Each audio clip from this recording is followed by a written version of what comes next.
Saturday, April 19th, 2026. Kansas Speedway, qualifying day. Tyler Reddick straps into his number 45 Toyota and puts down a lap of just 29.142 seconds. That's over 185 miles per hour. It was his third pole position of the season and the 14th of his entire career. And the man he edged out for that top spot? His own boss, Denny Hamlin, by a margin of just 0.019 seconds. But the Toyota story didn't stop there. Toyota swept the top 3 qualifying spots. Reddick first, Hamlin second, and last week's Bristol winner tie Gibbs third. Kyle Larson matched Gibbs on time, but had to settle for fourth. Chase Briscoe, also in a Toyota, grabbed fifth. That's 4 Toyotas in the top 5. Reddick credited his crew chief Billy Scott for making the right setup calls. Just proud of everyone's effort at 2311. We've been solid. We've worked hard to improve that. That was Saturday. Sunday is where everything got turned upside down. From the green flag, it was Hamlin who made his move immediately. Reddick led from pole,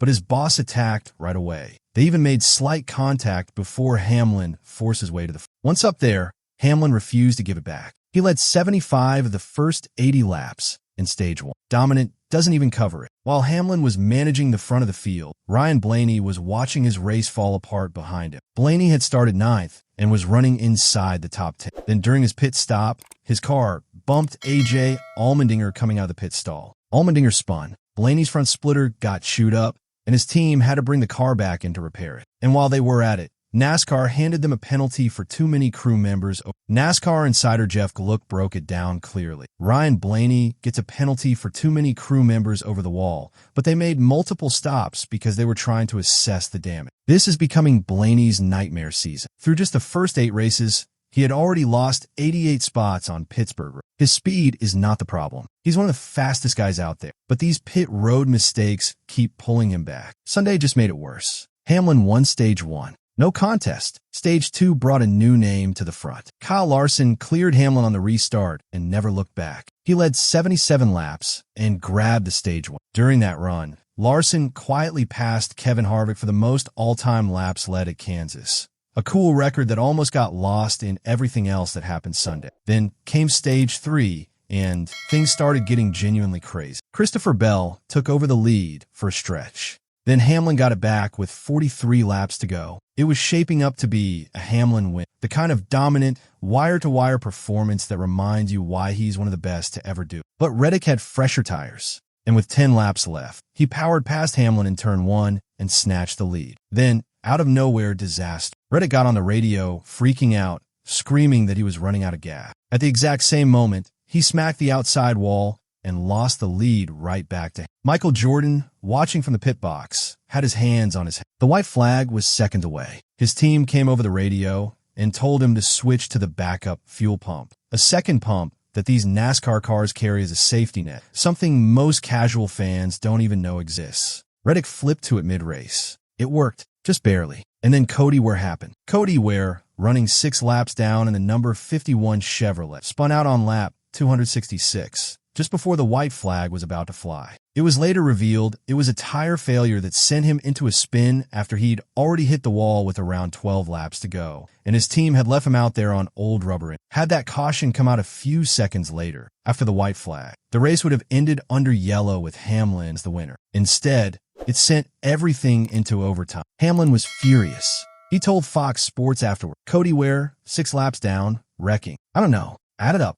The day after the race, Rick Ware Racing Competition Director Tommy Baldwin went on his door, bumper, clear podcast, and didn't hide from it. He took full responsibility. I know Cody's getting a lot of flack, but it's my fault, right? At the end of the day, it's my fault. I mean, that's what I get paid to do, not for him to make any mistakes. He went further. I'm taking the blame because I should have just gambled and lost. I should have some come in, put tires on, not make any mistakes and cause any problem. Because, man, it is an unwritten rule in the garage area that you do not want to change or be part of changing the outcome. Baldwin admitted he was exhausted and mentally checked out by that point. We were just beat up, man. I was just sitting there. I was done. Shame on me for losing focus on the whole thing. Back on track, everybody on the lead lap pitted. Leaders took 2 fresh right side tires. Hamlin beat Reddick off pit road and lined up for the restart. Larson, trying to end a 32-race winless streak, took the inside lane behind him. When the green flag dropped, it was total madness. Larson launched off the bottom, going 3 wide below the apron, and powered into the race lead. Behind him, Bell, Reddick, and Hamlin were all fighting for position at the exit of Turn 2. Bell got into the wall. Reddick was nearly back to 5th place. Then came the white flag lap. Reddick surged forward through the field. He came charging down the backstretch and pulled alongside Larson through the final corner. Coming to Turn 3, he drove right on by. Reddick won by 0.118 seconds. Just really blessed with the late caution, Reddick said. Was that nuts or what? I couldn't believe it. He also acknowledged the contact with Bell. Good, hard racing. Not thrilled I got Christopher. I hate that for him because he was having a good, solid day. Michael Jordan was in victory lane for all of it. This kid is on fire. I don't know what to say. I don't think I can cool him down, Jordan said. When you win, it's always fun. And right now it's fun for everybody at 23:11. And then there was Bubba Wallace, who finished 5th in the other 23:11 car. His quote said everything. We got a 3rd, and the 45 passed me like I was on Jack's. I'm getting tired of it. Then he laughed. Happy for him. Happy for the team. Now let's talk about exactly why this win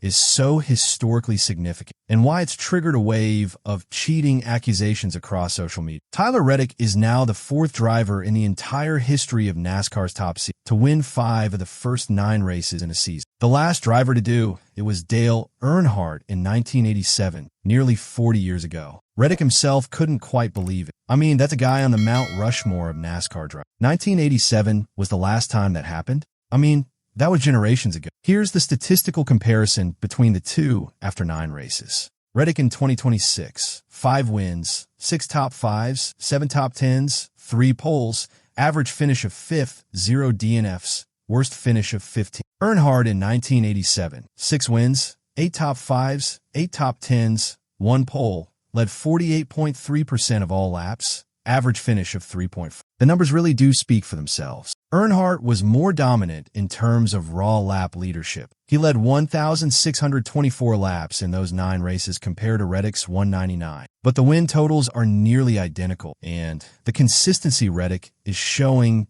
is genuinely historic. 1 year ago, Reddick had 0 wins. He came into 2026 with the cars completely transformed. His own word was night and day, and has since pushed his career cup total to 13 wins, with Sunday's Advent Health 400 being lucky number 13. He's won on a super speedway, Daytona 500, an intermediate track, Atlanta, Kansas, a road course, COTA, and a historic track, Darlington. No single track type explains this dominance. Kevin Harvick on Fox Sports made it plain. He's going to break the record for most wins in a Gen 7 car. The record is 6 right now. He's going to break that record. That record is currently shared by Larson, Byron, and Hamlin. Now let's zoom out to the full picture, because this isn't just about one driver. This is about 2311 Racing and Toyota as an entire operation. Toyota has won 7 of the first 9 races this season. That is the most any manufacturer has won this early in a season since Chevrolet in 2006. At Kansas, Toyota drivers grabbed 4 of the top 5 spots, and all 4 2311 cars finished inside the top 50. That kind of team-wide performance is something 2311 Racing has never pulled off before. Reddick's points lead stands at 105 points over second place. Here's a number that puts that in perspective. The gap between Reddick and second place is larger than the gap between second place. He could theoretically finish dead last in every single remaining regular season race and still likely make the top 16 in the playoff. 2311 team president Steve Lauletta explained the team's mindset. He's kind of unstoppable right now, gets adversity thrown at him and just keeps coming back. The whole team, everybody's just been poised, not getting rattled for any reason. And Michael Jordan, who has been present for all 5 wins in person, wasn't exactly keeping quiet either. He made a point of rubbing in on his co-owner and driver. I really wanted to beat him because I know we're going to talk a lot of trash later. This level of dominance, one team, one manufacturer, is exactly what's fueling the cheating accusation. Fans flooded the post-race discussion threads, calling for an investigation into 2311. Some on social media were flat out saying the horsepower advantage wasn't even being hidden. However, the car passed post-race inspection with no issues. And NASCAR analyst Cole Cusimano pushed back hard on the narrative. The outcry of cheating regarding Tyler Reddick's win at Kansas is mind-boggling. I guess we forgot that 2311 won 3 of the first 4 next-gen races at Kansas, and that both Reddick and 2311 have essentially been the standard at 1.5-mile tracks. It's also worth noting that Chevrolet has introduced an entirely new body style this season, a change that some inside the garage believe is working against them on intermediate tracks right now. While Reddick was celebrating, several other storylines were quietly. Denny Hamlin led the most laps of anyone in the race, was a fraction of a second away from taking the white flag, and walked away with a fourth-place finish. His frustration was visible and understandable. Christopher Bell had been running a strong race and was on track for a potential win before the overtime chaos. His absolutely unbelievable reaction after the race said everything. Kyle Larson led 78 laps at Kansas and still couldn't close it out.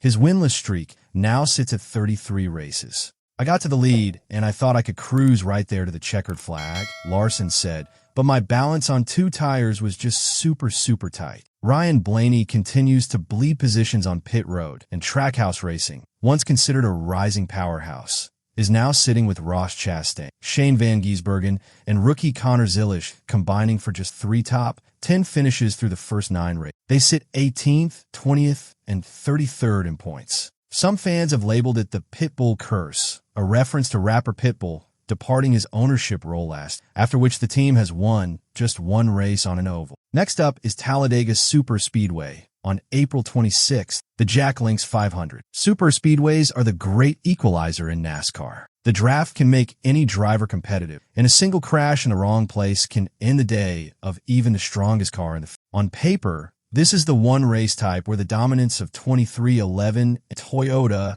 shouldn't automatically translate. But here's the thing. Reddick won at Talladega 2 years ago, and he won the Daytona 500 to open 2026. Daytona and Talladega are sister tracks. The same drafting skills that work at one translate directly to the other. And starting April 26th, Reddick debuts his new Rockstar Energy partnership, a brand new paint scheme, a new sponsor, and a driver who enters the weekend as the hottest name in all of American motorsport. As Jordan said from pit road after yet another victory lane celebration, he is on a heater for sure, and all you can do is just let him go. Get out of his way.